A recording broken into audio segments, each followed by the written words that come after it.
모두가 무덤을 남긴 채 다 사라지는 것이 이 땅에 살아가는 이치입니다.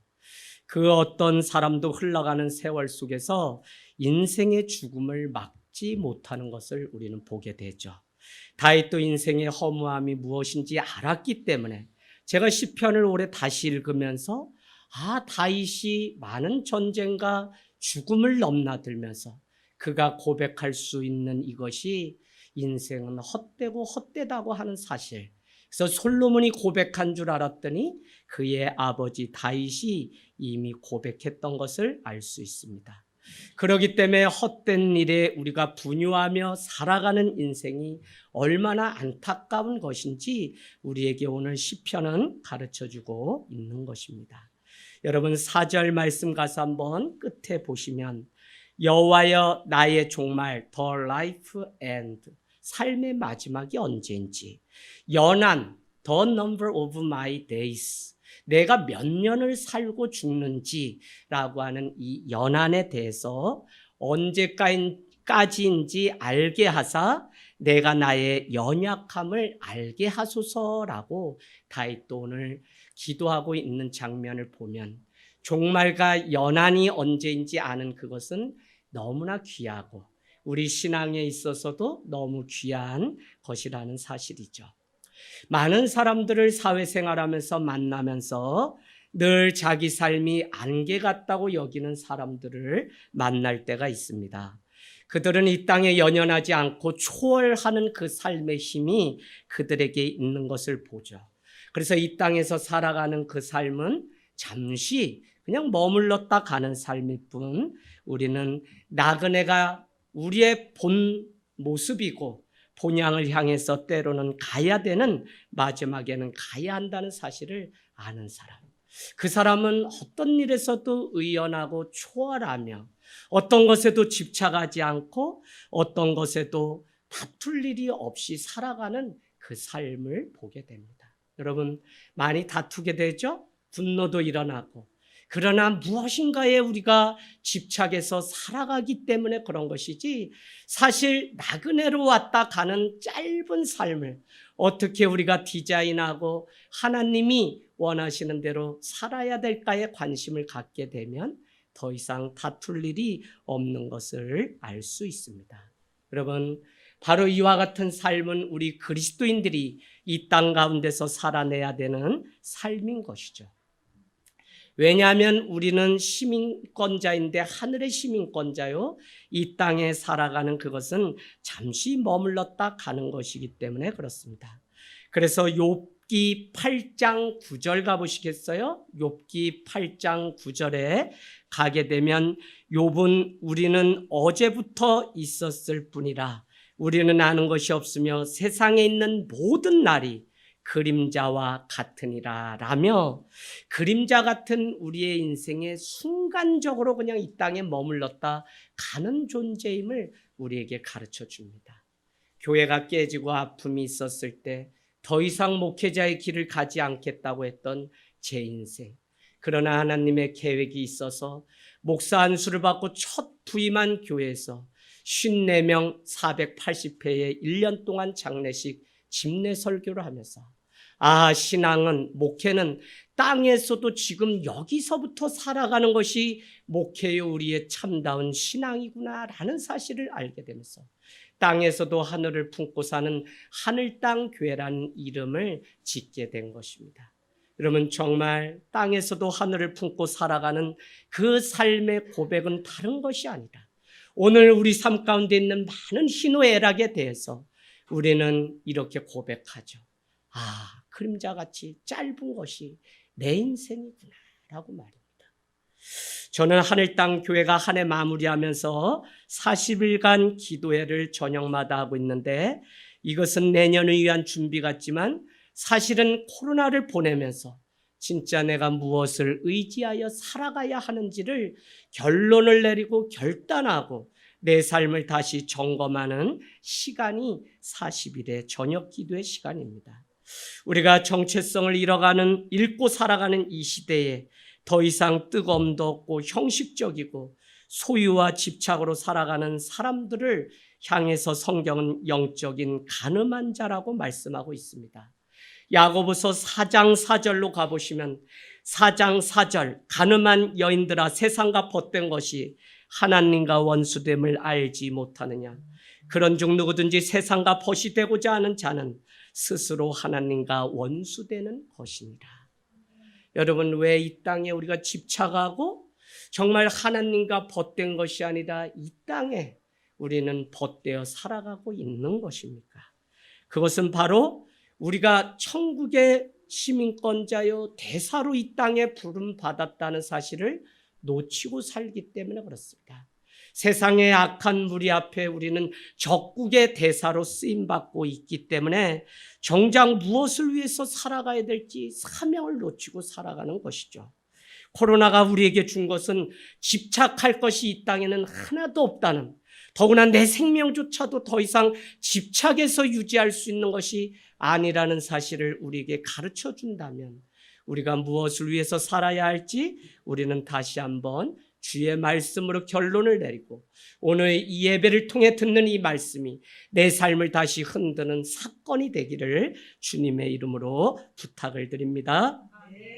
세상은 지난 세기와 비교해 볼 때 분명 살기 편해졌고 고개만 돌리면 곳곳마다 즐기고 향유할 수 있는 많은 것들이 손짓하고 있습니다. 이러한 세상의 즐거움은 우리로 하여금 인생의 진정한 목표를 망각하며 살아가게 하는 것이죠. 이에 대해서 C.S. 루이스는 이렇게 얘기합니다. 영원하지 않은 것은 다 무용지물이다. 여러분, 우리가 그토록 붙잡고 살아가는 그것은 영원하지 않을 뿐 아니라 그것은 한낱 있으나 없으나 하는 무용지물과 같은 것. 그것을 붙잡고 하둥바둥 살아가는 우리의 삶을 생각하면 우리가 무엇으로 살아가는 것이 진심이고 진실인지, 진리로 살아가는 것이 무엇인지를 다시 한번 생각해 보길 원합니다. 더구나 많은 매스컴에 등장하는 많은 이야기가 사람의 생명조차도 함부로 대하는 이 시대를 보면 그 많은 이유들은 다 탐욕 때문에 일어나는 일들인 것을 우리는 알 수 있죠. 히브리서 11장 13절은 이렇게 말씀하고 있습니다. 하나님이 그들의 하나님이라 일컬음을 받으심을 부끄러워하지 아니하시고 그들을 위하여 한 성을 예비하셨느니라. 누구를 향했어요? 본향을 사모하는 자를 향해서 이와 같이 한 성, 천국을 준비하고 있다고 말씀하고 있는 것입니다. 여러분, 오늘 진지하게 내 인생의 끝이 언제가 오는지 종말에 대해서 우리는 늘 살기를 원합니다. 요한복음 1장 13장 1절과 13장 3절에 보면 아버지께로 돌아갈 때가 이른 줄 아시고 자기의 사람들을 사랑하시되 끝까지 사랑하시느니라고 예수님의 마지막 세족식을 그렇게 말씀하고 있습니다. 예수님은 영원하신 분이심에도 불구하고 예수님의 머리에도 늘 마지막 때가 이른 줄 알았다고 하는 그 고백이 그에게 있었습니다. 그 마지막에 내가 무엇을 해야 될까 고민하다 결국은 사랑이 무엇인지 남겨야 되겠다는 마음에 그는 제자들의 감추고 싶은 발과 그들의 상처난 그 발을 씻기기 위해 바쁜 걸음을 멈춰서서 잠시 제자들의 무릎 앞에 무릎을 꿇고 멈춰 섰던 것입니다. 여러분, 내 인생의 마지막이 언제인지를 아는 이것이 얼마나 중요한지 모릅니다. 우리는 정말 주의자들은 잘못된 거죠. 이장님과 같은 담이 선교회 저 삼각산에 예수가 오니 몇 월 며칠까지 집, 터전, 처자식 다 버리고 그곳에 모여라 하는 종말주의자들은 문제입니다. 그러나 종말론적인 신앙은 우리가 늘 가지고 내 인생의 마지막 종말이 있다는 사실을 기억하며 살아가야 되는 것이죠. 원하든지 원하지 않든지 누구나 그냥 지나가는 일이 결코 없는 것이 바로 죽음이며 조금 빠르고 늦은 차이만 있을 뿐 다 누군가는 하나님께로 이 땅에서 흙으로 없어지는 때가 있다는 것입니다. 그래서 여러분, 오늘 읽은 말씀 앞에 보면 37편 10절 오늘 제가 종말과 관련된 많은 말씀들 열거할 텐데 여러분 한번 써놔보세요. 37편 10절. 잠시 후에는 악인이 없어지리니 내가 그곳을 자세히 살필지라도 없으리로다. 그러니까 여러분, 악인도 때가 되면 다 없어지는 거예요. 나를 괴롭히고 힘들게 하던 그 악인도 다 없어지는 게 우리 인간을 향하신 하나님의 뜻인 것이죠. 또한 우리는 나의 연한이 어떠한지를 늘 생각해야 돼요. 우리나라는 그냥 무병장수에서 100세 시대가 열렸다고 하지만 사실 그런다고 해도 이 땅이라고 하는 것은 잠시 쉬었다 가는 삶에 불과하다는 것입니다. 그래서 시편 90편 10절에는 뭐라고 말씀하죠? 90편 10절. 우리의 연수는 70이요 강건하면 80이라도 그 연수의 자랑은 수고와 슬픔뿐이다. 내가 오래 살았다, 내가 100세 살았다, 120세 살았다고 그 연수를 자랑한다고 해도 그것에는 기쁨도 있겠지만 슬픔뿐이고 이 모든 것이 다 헛것이라고 그렇게 말씀하고 있다는 것입니다. 여러분, 오늘 우리가 읽은 말씀 39편 4절에 이어서 5절을 한번 가서 표시해 놓으시겠어요? 주께서 나의 날을 한 뼘 길이만큼 되게 하시매 나의 일생이 주 앞에는 없는 것 같사오니 사람은 그가 든든히 서 있을 때에도 진실로 모두가 허사뿐이니라. 아멘. 쌓아놓은 그 금잡탑도 또 우리가 잡지 못하고 이루지 못해서 허무해하고 힘들어하는 그것조차도 다 허사뿐인 것입니다.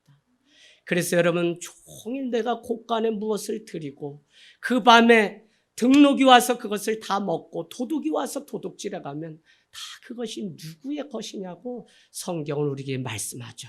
그래서 이방인들은 마태복음 산상수훈에 보면 이런 것들은 이방인이나 구하는 것이다 라고 하면서 무엇을 먹을까 입을까 마실까 이것에 대해서 염려하지 말라고 합니다.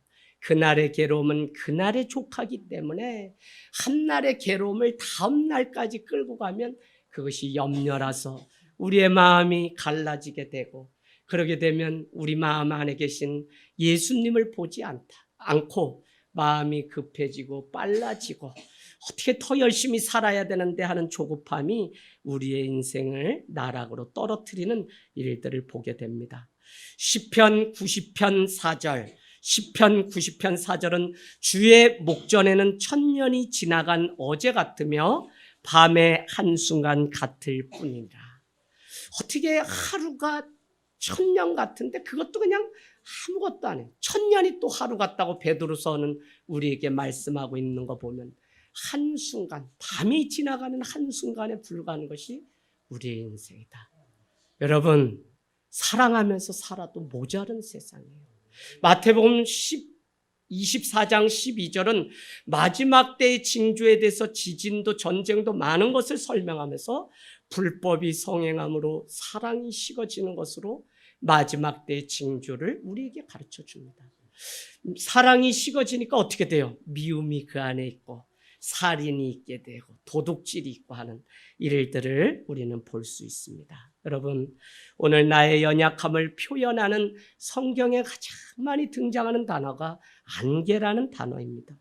안개는 잠시 있다가 사라지는 것이고 풀도 잠시 자라다가 시들어버리게 되죠. 마치 사람이 강한 것 같지만 풀 같은 존재라고 우리에게 말씀하고 있습니다. 야고보서 4장 14절. 야고보서 4장 14절은 내일 일을 너희가 알지 못하는도다. 너희 생명이 무엇이뇨? 너희는 잠깐 보이다 없어지는 안개니라 라고 말씀합니다. 안개. 저는 십리길을 걸어서 고향에서 학교를 갈 때 어느 날은 그날 더우려면 아침부터 안개가 자욱해요. 어느 정도냐면 앞이 보이지 않아요. 그래도 그걸 헤집고선 학교를 십리길을 다녀와요. 그래도 그냥 빛이 임하게 되면 금세 안개가 다 걷혀서 그날 얼마나 더운지 몰라요. 우리 인생 가운데 빛이신 예수님이 찾아오셔서 비추기 전에는 우리 인생은 안개와 같고 그냥 그림자와 같이 순간 있다 없어지는 것에 불과하다는 것입니다. 그렇기 때문에 욥의 고백을 우리는 4장 19절을 통해서 들어야 되는데 4장 19절 하물며 흙집에 살며 티끌로 털을 삼고 하루살이에라도 눌려 죽을 자이겠느냐라고 얘기합니다. 이 말은 다시 말씀드리면 우리의 인생은 흙이고 티끌이고 더 나아가서는 하루살이와 같은 존재가 바로 우리라는 것입니다. 여러분 지난밤에 부부 사이에 화해하지 않고 다투고 그냥 그렇게 잠을 청하진 않으셨습니까? 그날의 분을 해가 넘기기 전에 다 해결하고 와서 예배하라고 하는 그것이 바로 우리의 인생이 얼마나 짧은지를 우리에게 가르쳐주고 있는 것입니다. 할 수만 있다면 하늘 땅 교회가 마지막까지 주님 앞에 해야 되는 것이 이 사랑을 지켜내는 것. 그래서 영구 피어가 가정이 교회같이 교회가 가족같이. 여러분 목회자인 저도 여러분에게 사랑을 이렇게 설교하지만 가장 어려운 것이 누구냐면 자녀들이죠. 그래서 우리 목사님이 한번 오셔서 말씀을 증거하는데 그날부터 저도 제 삶에 적용하는 것이 무엇이냐면 우리의 자녀라도 그를 한 성도로 대하자라는 것입니다. 성도들한테는 엄청 잘하는데 아들한테는 그날 가가지고 뭐라고 하기가 쉬운 것이 목회자의 단점이죠. 그래서 우리 이용아 성도님, 이용연 성도님하고 물론 잘 안 돼요. 궁뎅이 발로 차기도 하고 하는데 그와 같은 마음으로 대하려고. 왜? 사랑을 빼앗기면 전부를 잃는 것이기 때문에. 그래서 여러분은 이 말씀대로 할 수만 있으면 사랑을 선택하는 지혜가 있기를 원합니다. 그때 우리는 39편 6절의 시편 말씀처럼 진실로 각 사람은 그림자같이 다니고 헛된 일로 소란하며 재물을 쌓으나 누가 거둘는지 알지 못하나이다. 아멘. 여러분 우리를 향해서 뭐라고 이야기하냐면 그림자같이 다니는 존재인데 문제는 헛된 일로 소란하며 재물을 쌓으나 그 많은 것들을 누가 거둘 수 있는지 아는 사람이 있냐고 우리에게 말씀하고 있죠.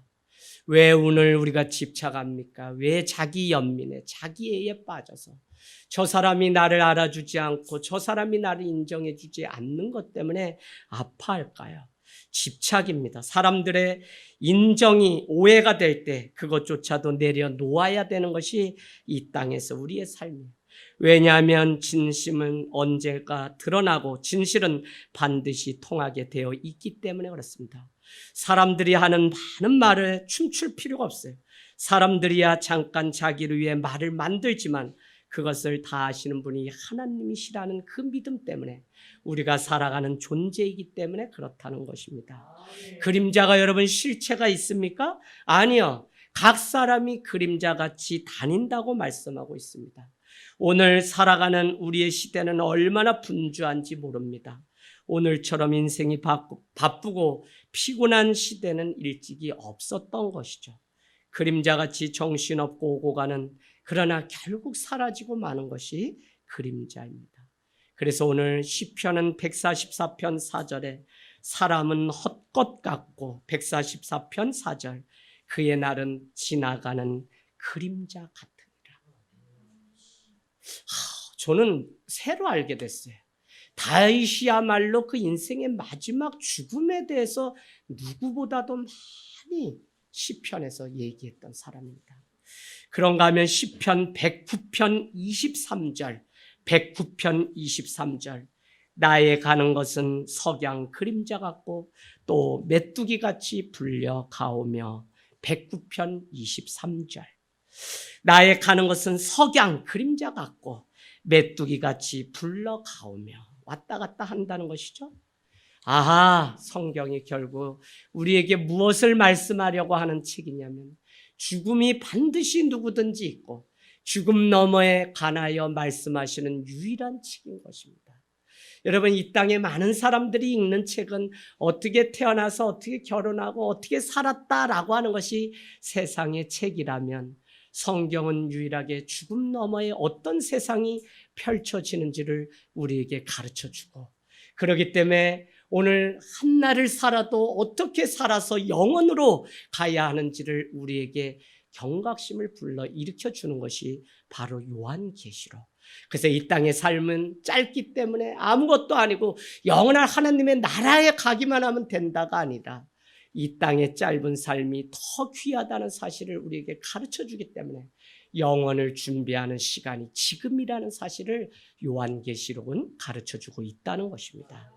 여러분, 영원하지 않습니다. 이 땅은 영원을 준비하는 자가 되기 위하여 사도행전에 성령이 임하게 되니까 초대교회는 영원한 것을 얻기 위해서 영원하지 않은 것을 버리며 자기의 삶의 자리에서 들고 일어나 주님의 자리로 나왔던 많은 사람들의 이야기를 보면 정말 믿음을 가지고 그리스도인으로 살아간다는 것이 기준이 그리스도를 따라가는 것이기에 우리가 이제는 세상에 집착하는 것이 아니라 주님의 말씀 위에 다시 머무는 그 삶을 살아가게 되기를 원합니다. 여러분, 세상 살아갈 때 행하는 모든 일이 마지막 이렇게 셈을 하고 회개할 때가 있죠. 그래서 달란트를 다 나눠줬는데 어떤 자는 남기고 어떤 자는 한 달란트 이것 가지고 뭐하냐라고 하면서 주인이 돌아올 때 땅에 묻어놨다 책망받는 일들을 보게 됩니다.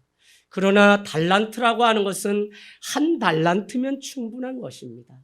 주님이 부활하셔서 우리에게 묻는 거, 너 5달란트 있니 10달란트 있니가 아니라 너가 세상 어떤 것보다 나를 더 사랑하느냐 물으시고, 주님, 내가 주님을 이젠 진실로 사랑합니다.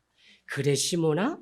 그러면 내 양을 치라, 내 양을 먹이라고 사명을 맡겨주신 이유는, 달란트를 맡겨주신 이유는 다른 거 아니라 주님을 사랑하는 그 마음을 보시고 우리에게, 그래서 내가 잘할 수 있는 것이 그냥 파다듬는 거면 파다듬고, 오늘 보니까 이경호 목사님도 이제는 김장을 한 12년 하니까 팔을 그냥 한 달을 머리만 딱 잘라내더니 새끼줄처럼 손이 한번 훑고 나면 어머 파 그 껍데기 있죠? 훌러덩 그냥 다 벗겨져가지고 거의 도인이 됐어. 그래서 아침에 이미 우리가 다 준비하는데 사랑으로만 하자, 이거 사랑으로만. 그래야만 오후에 보쌈이 우리 입에 들어갈 수 있으니까 가지 마시고 끝까지 사랑으로 이 일을 감당하길 원합니다. 여러분, 지금 세상 바라보시면 지난 후에 다 후회하는 일만 가득하기 마련입니다. 그렇기 때문에 헛된 일 때문에 우리가 분유하며 요란스러울 필요가 전혀 없습니다. 저는 지금도 타이타닉이라는 영화, 그 배가 빙하에 이렇게 충돌해서 죽음의 소식이 알려졌을 때 한켠에는 이 소식과 상관없이 파티를 여는 사람들의 모습들이 보이고, 그 아래 모였던 사람들은 한 지휘자에 따라서 저 성은 높은 산성이요라고 하는 마지막 찬송가를 부르면서 죽음 앞에서도 의연하게 분란을 일으키거나 요란스럽지 않고 주님 곧 만날 그것을 상상하며 찬양을 부르는 그것이 얼마나 아름다운지. 여러분, 전쟁이 나고 뭐 나면 성도들은 어디에 있어야 됩니까? 그냥 그 자리에 머물러서 기도하면 됩니다. 제가 미리 이 말씀을 알려드리는 것은 누가 막 이단들이 곧 지하를 해서 어떻게 종말이 온다 이러니까 막 동네 들리는 소문이 라면을 막 사가지고 산에다 땅굴을 파가지고 막 혼자 살겠다고 아내 자녀들한테도 알려주지도 않고, 의리도 없는 거지 그거. 혼자 살겠다. 그러지 마시고 그냥 있는 자리에서 무릎 꿇고 주님 어서 오십시오라고 마지막까지 이 믿음 의연하게 잘 지킬 수 있도록 기도하기를 원합니다. 오늘 말씀은 재물을 쌓으나 누가 취하는지 알지 못한다고 말씀하고 있습니다. 세상 살아가는데 재물이 있어야 합니다. 재물이 없다고 말하고 재물 필요 없다고 말하는 것은 온전한 신앙이 아니에요. 우리가 이 땅 가운데 먹고 마시고 자고 하는 모든 것이 다 영적인 하나님의 일입니다. 교회 와서 기도하고 우리 모여서 뭐 해야만 영적인 일이 아니라 세상 가운데 유기를 살아내는 모든 일이 그곳에 하나님의 말씀이 임하고 그곳에 예수 그리스도의 그 은혜가 임하게 되면 우리는 믿음이 뭐라 그랬어요? 말씀하셨기 때문에, 은혜를 주셨기 때문에 보이는 반응, 리액션이라고 했습니다. 믿음이 리액션이 아니라 내가 믿음과 상관없이 돈이 있기 때문에 누굴 도운 것을 우리는 믿음이라고 말하지 않아요. 그래서 말씀하셨기 때문에, 주님이 하셨기 때문에 내가 그거에 대한 또 순종하고 순종함으로 드리는 그 반응, 리액션이 바로 믿음입니다. 그래서 여러분, 우리가 이 땅에 살아가면서 재물 필요하지만 그것이 우리 삶을 억어하거나 고통스럽게 한다면 그것은 잘못된 것이죠.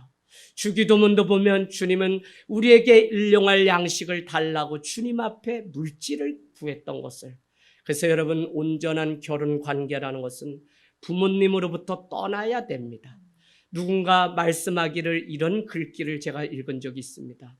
자녀가 결혼해서 출가하게 되면 이제는 친척이지 가족이 아니라는 것입니다.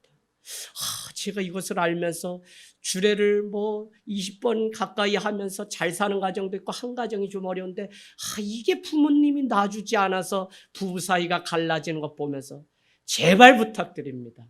자녀, 부부가 연합하여 동거할 수 있도록 부모님은 정신적으로, 물질적으로, 육체적으로 완전히 떠나서 독립된 가정을 이룰 수 있도록 보내는 것이 성경적인 지혜로운 부모의 모습입니다. 여러분, 거기 안에는 물질적인 독립도 해야만 그 가정이 온전하게 건강하게 결혼해서 이루어가는 것이죠. 그래서 이 물질을 무시할 것이 아니라 잘 벌고 진실로 잘 사용하는 은혜가 우리에게 필요하고요. 야고보서 5장 3절은 그런 면에서 너희의 금과 은과 쇠가 다 녹슬어 버리면 그것이 무슨 소용이 있냐고 우리에게 말씀합니다. 금이 얼마나 소중해요? 은이 얼마나 소중해요? 그 쇠가 얼마나 중요합니까? 그럼에도 불구하고 야고보서는 우리에게 녹슬면 아무것도 아니라고 말씀하고 있죠. 더구나 2장 말씀에 가면 1장 20몇 절에 가면 이런 표현이 있습니다.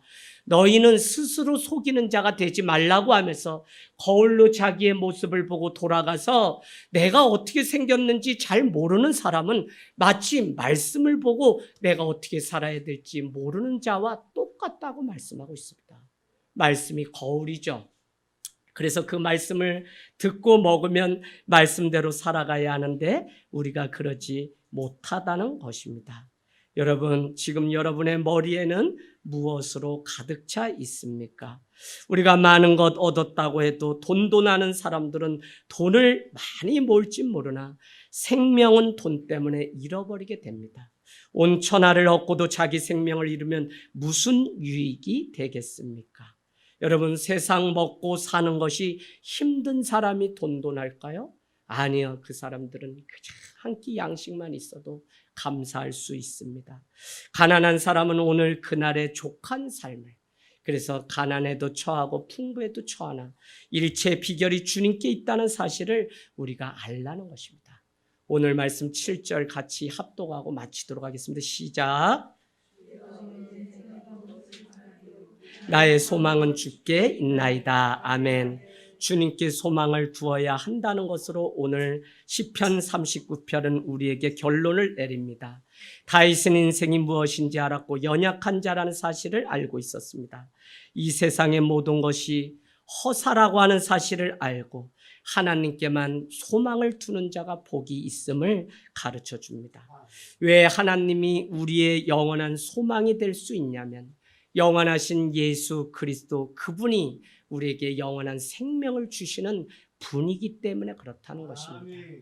여러분, 하나님께 소망을 둔 자는 어떤 삶을 살죠?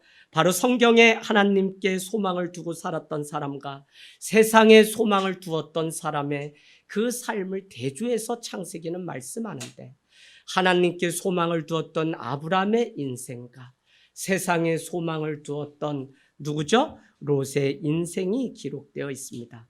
아브라함의 삶은 이 땅에서 나그네로 살았으나 하늘의 소망을 두었고 세상에 미련한 것에 두지 않았고, 그러나 롯은 하늘의 소망보다는 세상의 재물의 소망을 두었기 때문에 소돔성이 불타는 그 가운데도 재산과 물질과 가족을 연연하다 오히려 다 잃어버렸던 것을 우리는 알 수 있습니다.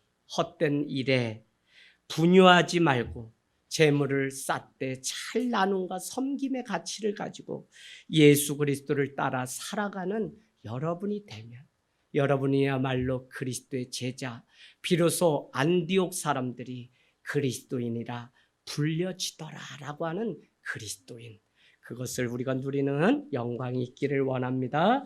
아멘, 아멘.